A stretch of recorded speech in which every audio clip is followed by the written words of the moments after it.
Habemus Papam 2025.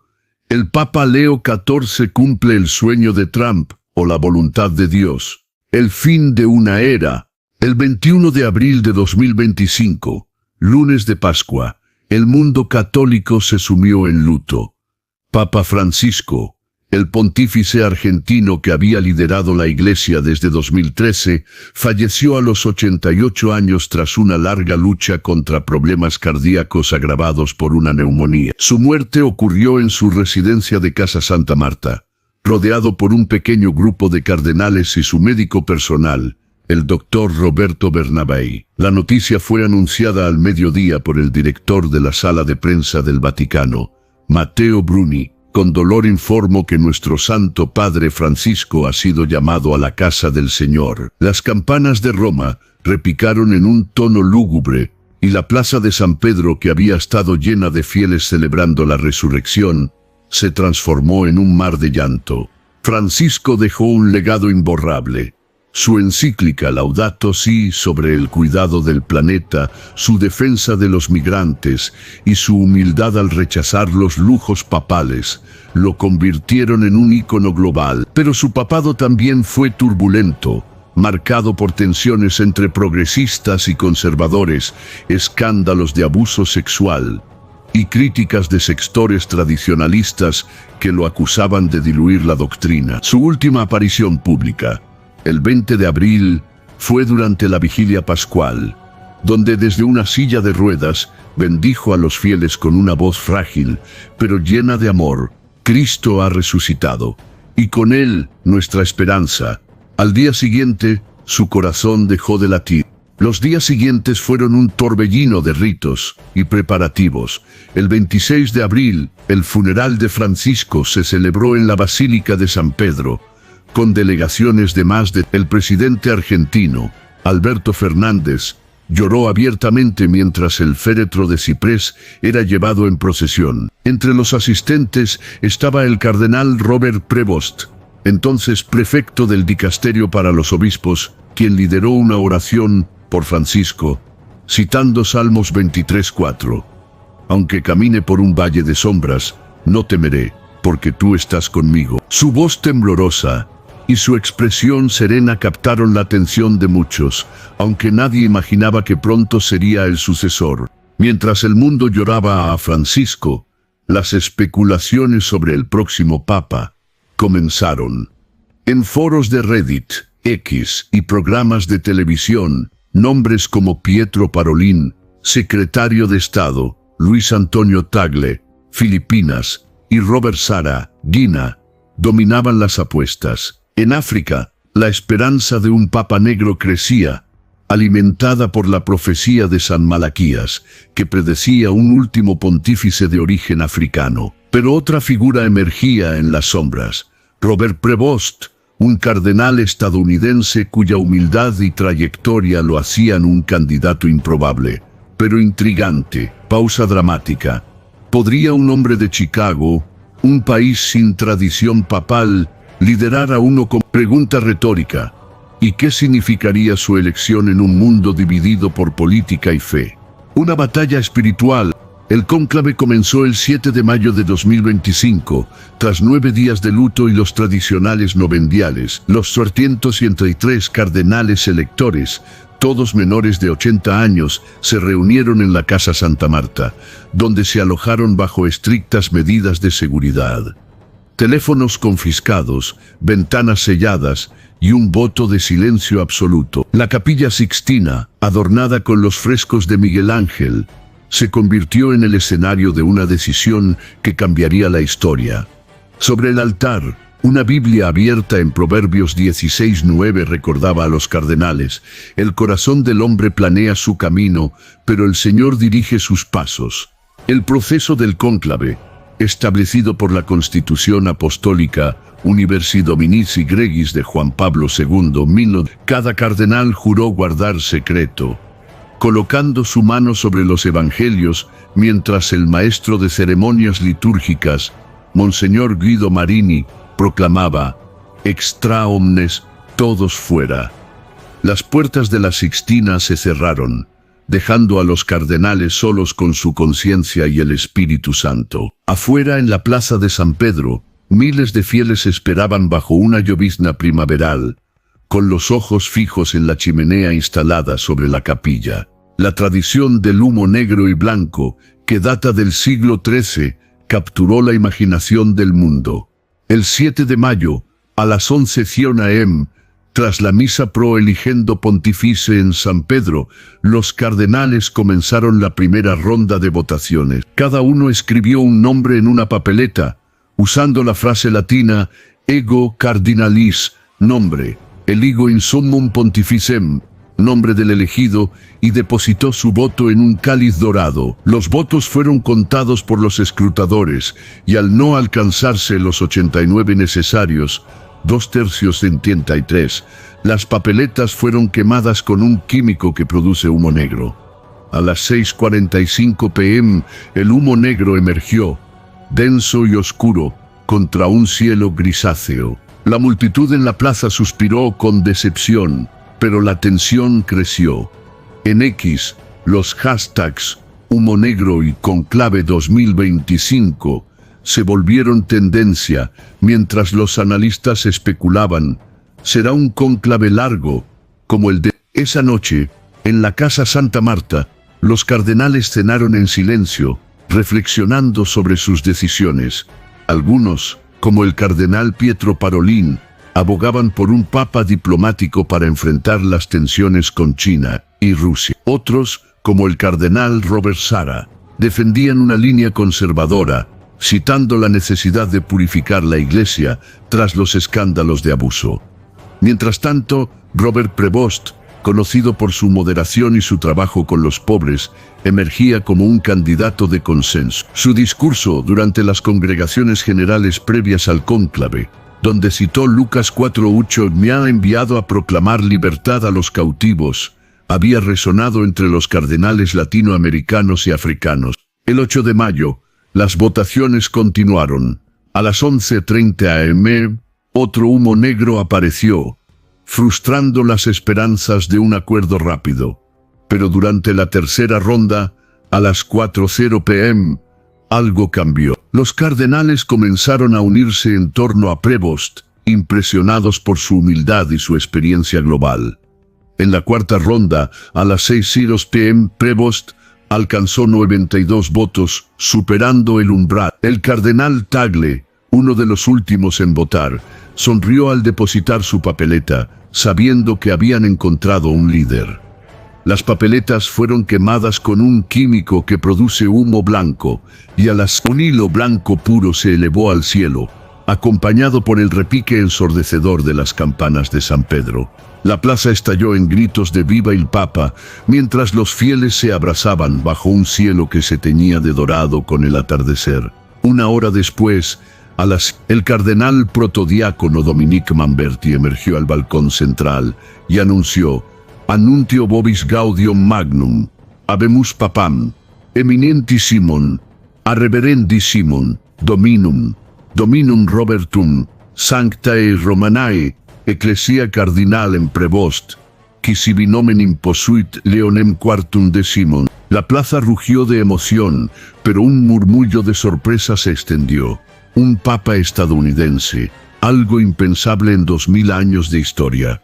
Pausa dramática. ¿Qué significaba este momento para la Iglesia y el mundo? Pregunta retórica. ¿Estaba el Espíritu Santo enviando un mensaje inesperado? La vida de Robert Prevost, un hombre de fe y servicio. Robert Francis Prevost nació el 14 de septiembre de 1955 en el barrio de Bridgeport, Chicago, una zona obrera conocida por su comunidad de inmigrantes italianos e irlandeses. Su padre, Giovanni Prevost, era un carpintero que había emigrado de Calabria en 1948, huyendo de la devastación de la guerra.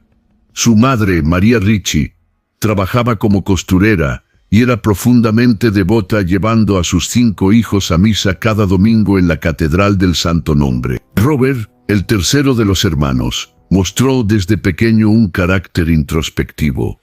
A los 6 años, tras recibir su primera comunión, le dijo a su madre: «Quiero ser como el padre Michael, refiriéndose al párroco que lo había preparado. Mientras repartía periódicos para ayudar a la familia, comenzó a asistir a un grupo de oración juvenil, donde leyó por primera vez el Evangelio de Mateo, quedando impactado por las bienaventuranzas. Mateo 5:3, porque de ellos es el reino de los cielos. En 1873, Prevost ingresó a la Universidad de Villanova, una institución agustiniana en Pensilvania, donde estudió matemáticas y filosofía. Allí, su vocación se solidificó al unirse a la Orden de San Agustín en 1877, inspirado por la vida de San Agustín de Hipona, quien pasó de una vida de excesos a la santidad. Fue ordenado sacerdote en 1882, a los 27 años, tras completar su formación teológica en la Unión Teológica Católica de Chicago y un doctorado en Derecho Canónico en la Pontificia Universidad de Santo Tomás de Aquino, Angelicum, en Roma. Durante sus años en Roma, Prevost vivió en un pequeño monasterio cerca del Panteón, donde pasaba horas rezando frente a un crucifijo del siglo V. En su tesis doctoral, titulada La autoridad eclesiástica y el servicio a los marginados, argumentó que la Iglesia debía priorizar a los pobres, un tema que definiría su ministerio. Un momento clave ocurrió en 1984, cuando Juan Pablo II visitó Chicago.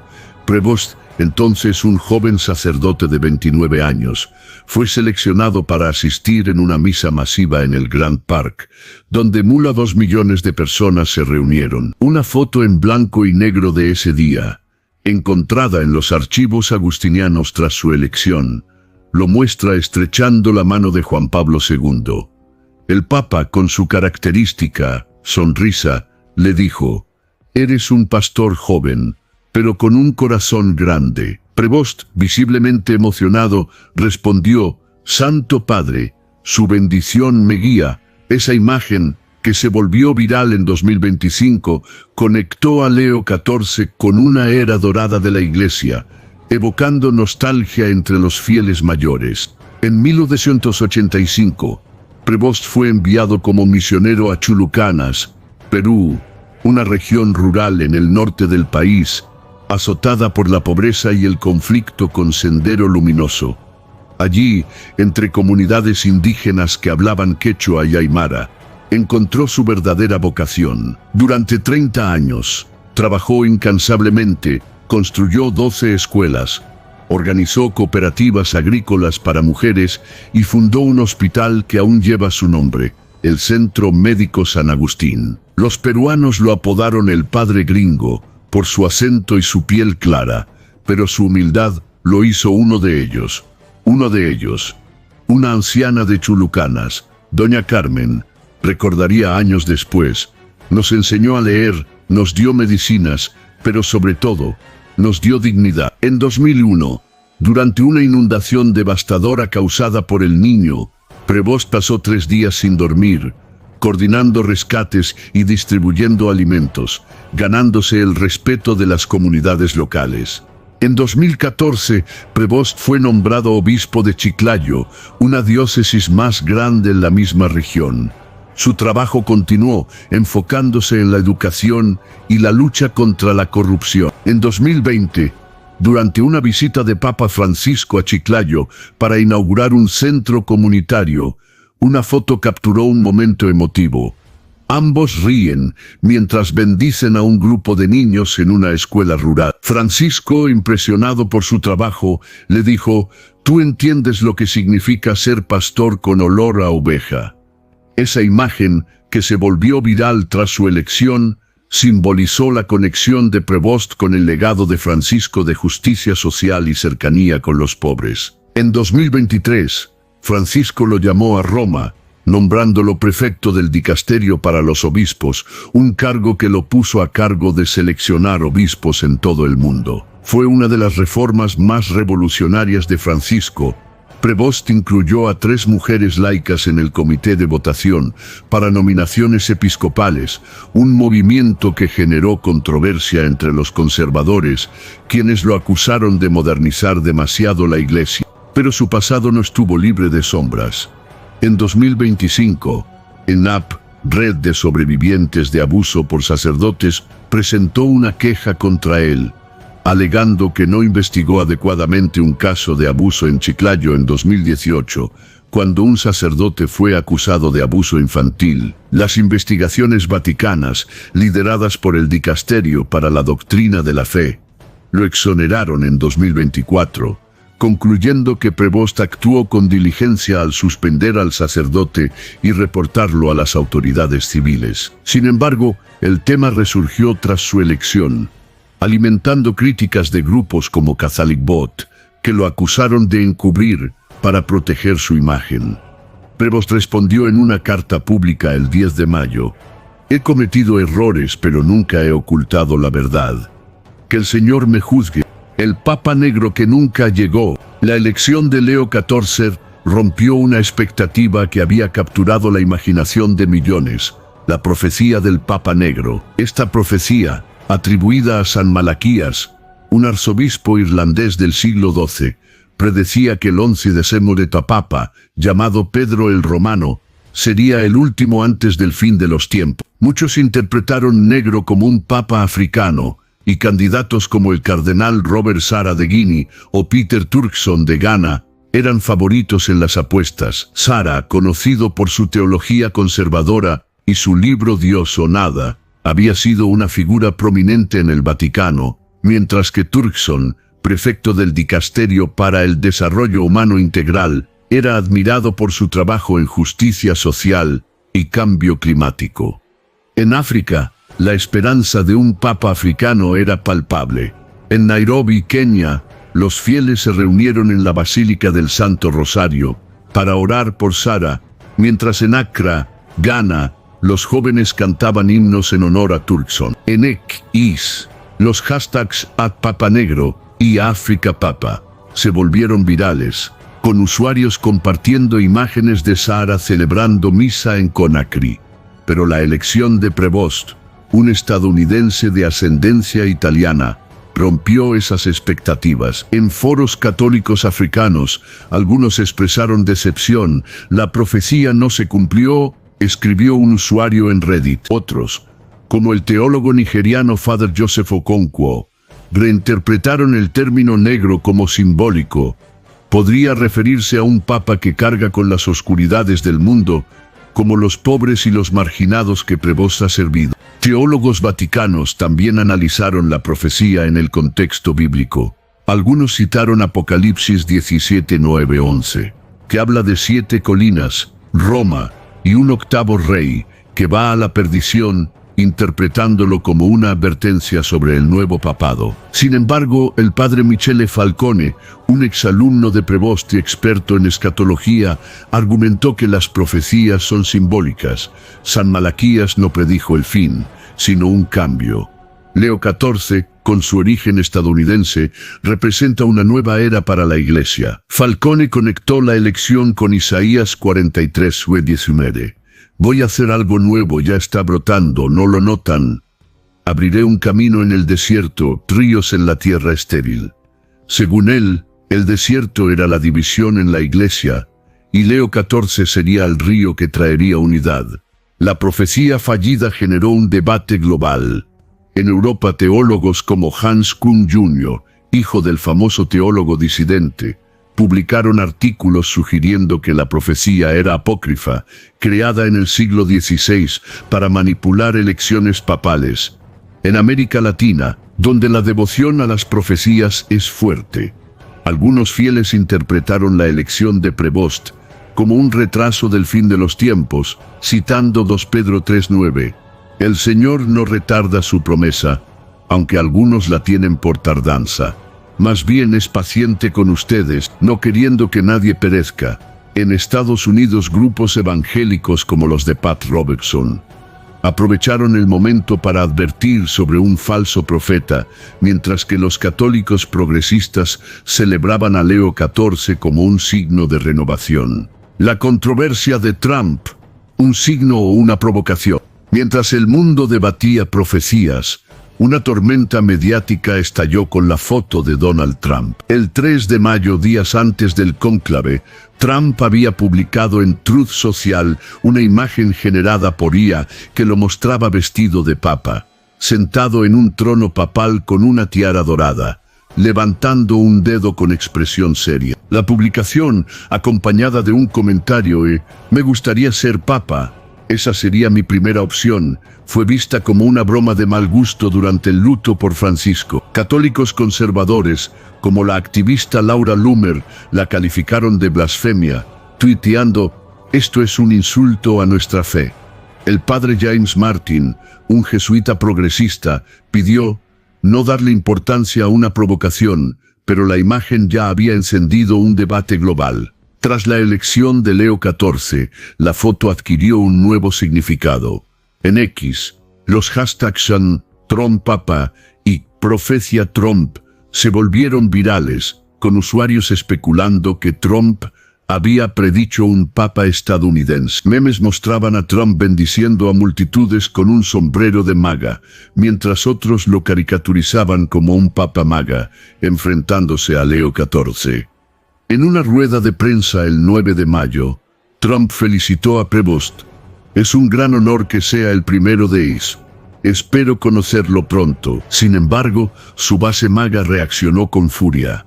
Steve Bannon, en su podcast War Room, llamó a Prevost un papa woke, un títere marxista, mientras que J.D. Vance, el vicepresidente, fue criticado por Prevost en un tuit de febrero de 2025 por sus posturas anti-inmigrantes. El 3 de mayo, el mismo día de la foto de Trump, Prevost había tuiteado desde su cuenta personal: «La verdad prevalecerá, no el poder humano». Muchos interpretaron esto como una respuesta indirecta a Trump, aunque el Vaticano nunca lo confirmó. La tensión creció cuando Trump bromeó en una entrevista con Fox News: «Quizá debería visitarlo con mi tiara papal». Leo XIV, en su primera entrevista con Vatican News el 10 de mayo, respondió con calma: «Mi misión es servir, no competir. La fe no se negocia». Su postura reflejaba Isaías 55:8. El impacto de la foto de Trump fue más allá de las redes. En Italia, el diario La Stampa publicó un editorial titulado «Trump y el papado, profeta o provocador», mientras que en Estados Unidos, programas como The View debatieron si Trump había intentado influir en el cónclave. Whoopi Goldberg bromeó: «Si Trump quiere ser papa, que se una a la fila».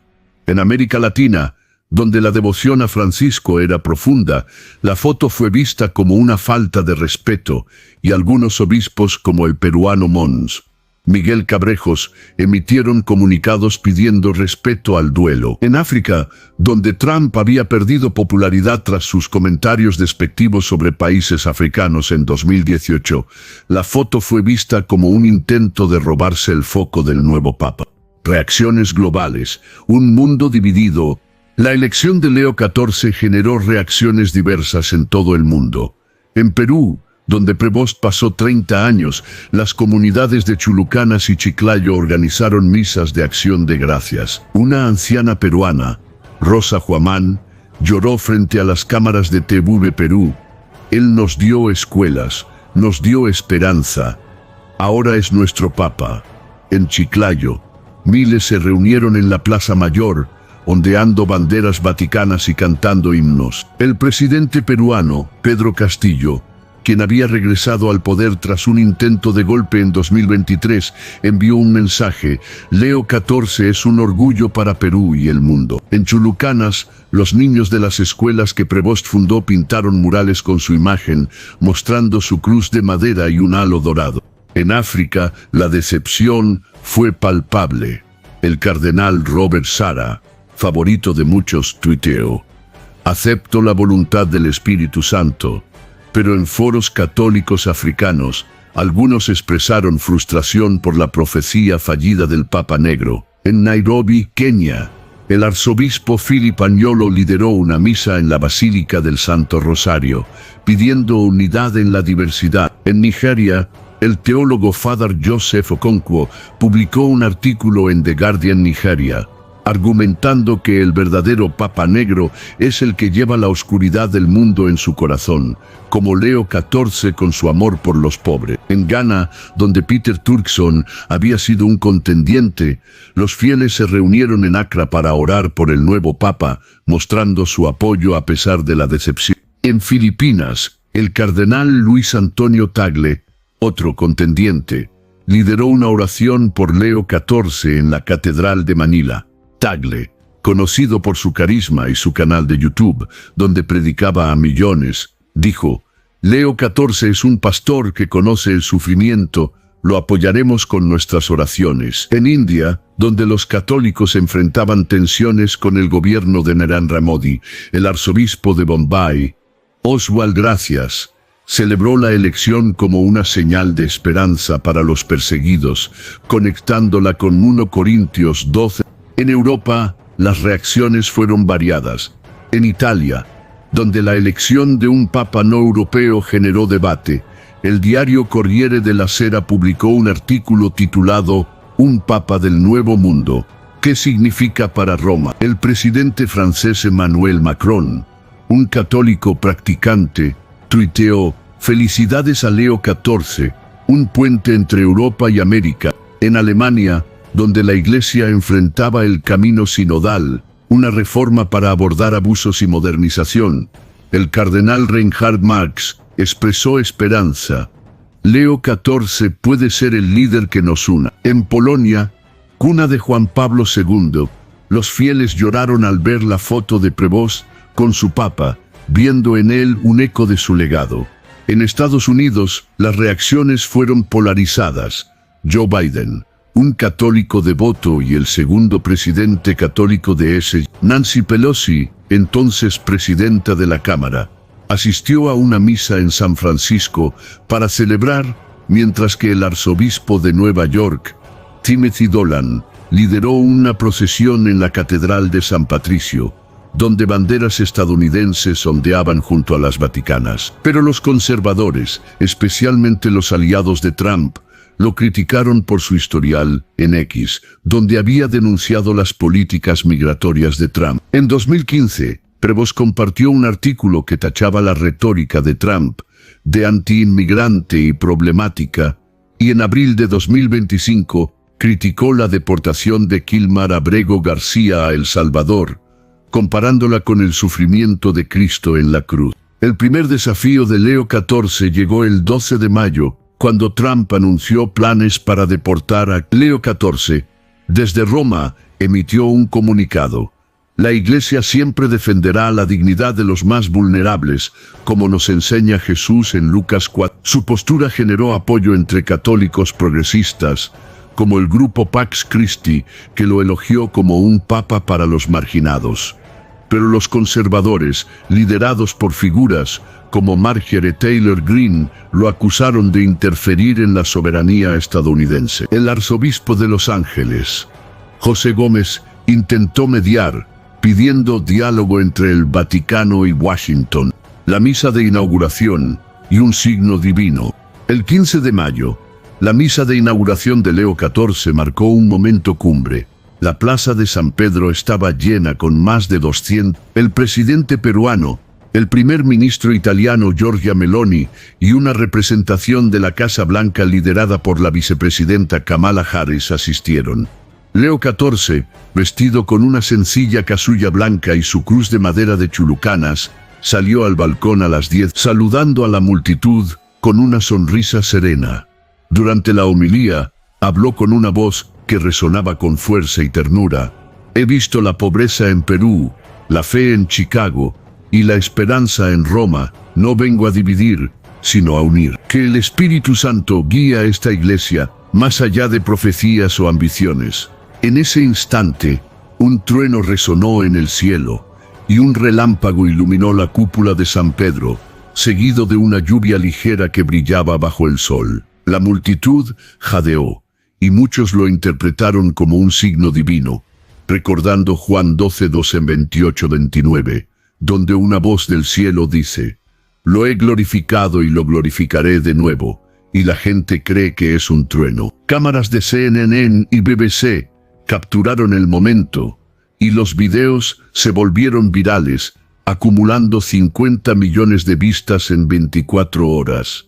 En X, los hashtags HabemusPapam 2025, Leo 14 y Signo Divino se volvieron tendencia global. La foto de Trump como papa se convirtió en un meme masivo, ahora con subtítulos como El Papa que nunca fue, mientras que la imagen de Leo XIV con su cruz de madera se compartió como un símbolo de humildad.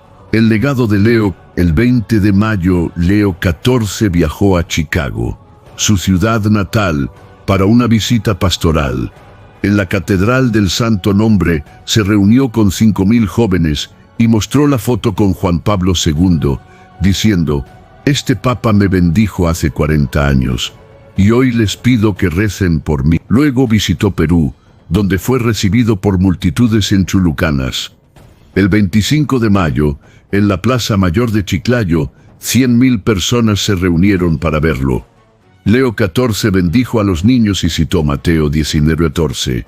«Dejen que los niños vengan a mí, porque de ellos es el reino de los cielos». Los murales pintados por los niños, mostrando su cruz y un halo dorado, se volvieron un símbolo de su papado.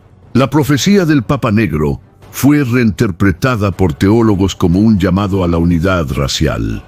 El cardenal Sara, en una entrevista con l'Osservatore Romano, dijo: «Leo XIV nos enseña que el color del corazón importa más que el de la piel». La foto de Trump quedó como una curiosidad histórica, mientras que Leo XIV, con su cruz sencilla y su voz firme, prometió liderar con humildad. El 30 de mayo anunció su primera encíclica, Caritas in Veritate Nova, Caridad en la Nueva Verdad, enfocada en la justicia social y la reconciliación global, citando Efesios 4:3. «Esfuercen por mantener la unidad del espíritu mediante el vínculo de la paz». Si un papa puede unir a un mundo dividido, ¿no es eso el verdadero milagro? Quédate con nosotros, porque la historia de Leo XIV apenas comienza. Suscríbete, activa la campanita y comparte este relato con alguien que necesite esperanza.